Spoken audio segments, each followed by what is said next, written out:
قرآن مقدس جو ہے وہ اللہ نے اپنے نبی محمد عربی الرسول الہاشمی صلی اللہ علیہ وسلم پہ تقریباً 20 سال کی مدت میں اتارا، سورتاً آیتاً نجماً، کبھی پوری سورت، کبھی آدھی سورت، کبھی آدھا رکوع، اور وہ قرآن شریف اترتا رہا، اور ساتھ اللہ نے یہ وعدہ بھی فرما دیا کہ ہم اس قرآن پاک کو آپ کے سینہ مبارک میں جمع کر دیں گے، اور اس کی تفصیل تشریح بھی ہم آپ کو پڑھا دیں گے۔ آپ کو جب جبریل علیہ السلام تلاوت کریں تو تلاوت کرنے کی بھی ضرورت نہیں ہے، لا تحرک بہ لسانک، کیونکہ قرآن کا جمع کرنا ہم نے اپنے ذمہ لگا دیا کہ ان علینا جمعہ قرآن، جمع کرنا تو یہ پڑھانا، ثم ان علینا بیانا، اس کے بعد اس کی تفسیر بھی سمجھانا، بیان بھی کرنا، یہ سب اللہ نے اپنے ذمہ لگا لی۔ ایک بات یاد رکھیں، چونکہ قرآن متفرق اترا ہے اور اس وقت پڑھے لکھے لوگ بھی بہت تھوڑے تھے، تو جس کو اللہ نے توفیق دی اس نے تو صورتیں یاد کر دی، اور جن کو اللہ نے لکھنے کے وسائل دیے تو انہوں نے کسی نے لکڑی کی تختی پہ، اور کسی نے پتھر پہ، اور کسی نے چمڑے پہ، مختلف چیزوں پہ قرآن کی آیات اور صورتیں لکھتے رہے۔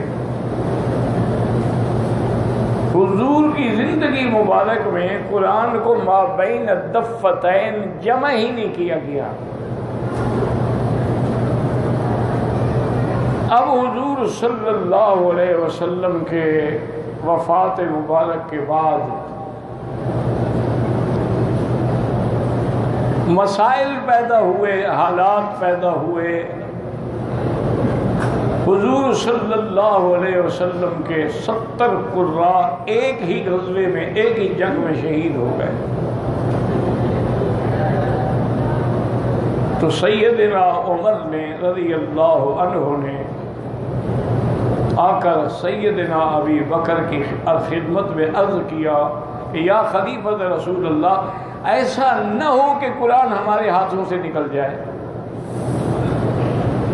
اب تو صحابہ بھی موجود ہیں، حافظ بھی موجود ہیں، لیکن جیسے 70 صحابہ شہید ہو گئے، اور اسلام میں تو جہاد ہوتا رہے گا،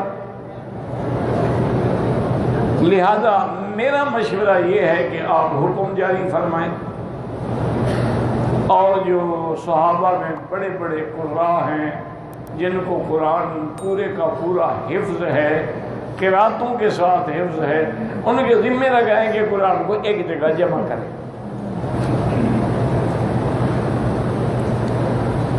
سیدنا ابو بکر رضی اللہ تعالی عنہ بڑے محتاط تھے اور بڑے متبع رسول تھے۔ انہوں نے کہا عمر کیسی بات کرتے، جو کام حضور پاک نے نہیں کیا میں کیسے کروں؟ حضور پاک نے اپنی زندگی میں قرآن جمع نہیں کیا اور نہ ہمیں حکم دیا، تو میں کیسے وہ کام کر سکتا ہوں جو آقا نے نہیں کیا؟ حضرت ابو بکر جو تھے نا رضی اللہ عنہ، وہ عاشق رسول تھے، وہ تصویر رسول تھے، وہ اطاعت اور اتباع کا مجسمہ تھے۔ مسیلمہ کے مقابلے پر جو لشکر حضور نے تیار کر کے بھیجا تھا حضرت اسامہ کی قیادت میں، ابھی وہ مدینہ منورہ سے باہر قریب تھے، ان کو خبر ملی کہ حضور کی طبیعت بہت زیادہ خراب ہے اور تکلیف زیادہ ہو گئی۔ حضرت اسامہ نے لشکر روک دیا اور خود واپس مدینے آ گئے کہ کہیں ایسا نہ ہو کہ حضور کی وفات ہو جائے تو ہم تو محروم رہ گئے نا، زیارت سے بھی محروم، جنازے سے بھی محروم، تجہیز سے بھی محروم، تدفین سے بھی محروم۔ بہرحال حضرت اسامہ اتنے دیر انتظار میں رہے اور حضور کی وفات ہو گئی علیہ الصلوۃ والتسلیم، اور حضور حجرہ مبارکہ سیدہ عائشہ صدیقہ رضی اللہ عنہا کے مبارک کمرے کے اندر آپ کا دفن ہوا۔ مصلی پہ ہو تو ابو بکر ہو، اور حضور کا گھر ہو تو بی بی عائشہ کا گھر۔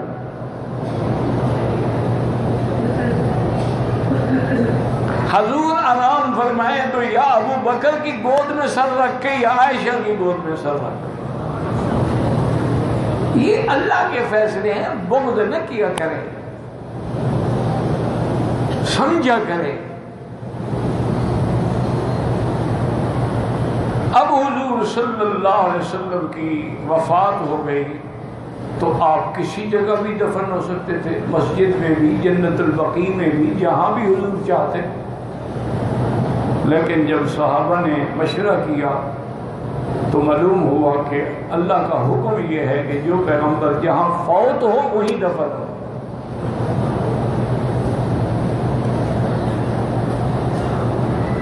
صلی اللہ علیہ وسلم۔ تو ابو بکر تو عاشق تھے نا جی۔ ایک ہوتا ہے کہ صرف صحابی ہو، خلیفہ ہو، نہیں، حضور کے عاشق تھے۔ جب پوچھا گیا کہ آپ کو دنیا میں سب سے زیادہ پیاری چیز کیا ہے، فرمایا النظر الی وجہ رسول، بس چہرہ حضور کا ہو اور آنکھیں ابو بکر کی، تو دیکھتا۔ اور یہ شرف بھی ابو بکر عمر کو ملا تھا کہ اگر 10,000 صحابہ بیٹھے ہیں تو حضور صحابہ کہتے ہیں کانا ينظران الیہ وکانا ينظر الیہما ویبتسم، صرف یہ دو بندے تھے جو حضور کی طرف دیکھ سکتے تھے، ابو بکر اور عمر، اور حضور بھی ان کی طرف دیکھتے تھے اور مسکراتے تھے۔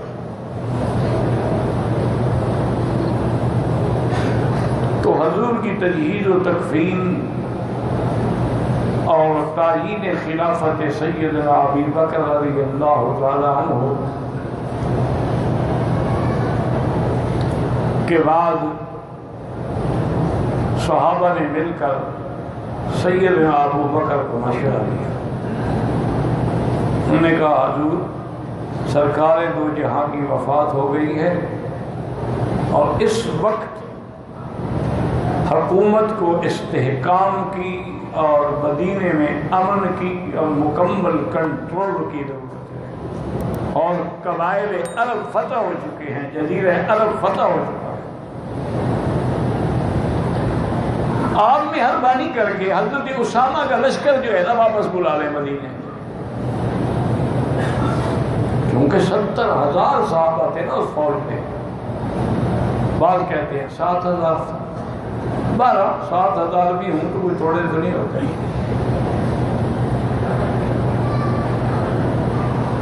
سب نے مشورہ دیا، حضرت علی نے مشورہ دیا، عثمان نے مشورہ دیا، عمر نے مشورہ دیا رضوان اللہ علیہم، انصار نے مشورہ دیا، مہاجرین نے کہ اسامہ کا لشکر نہ بھیجو،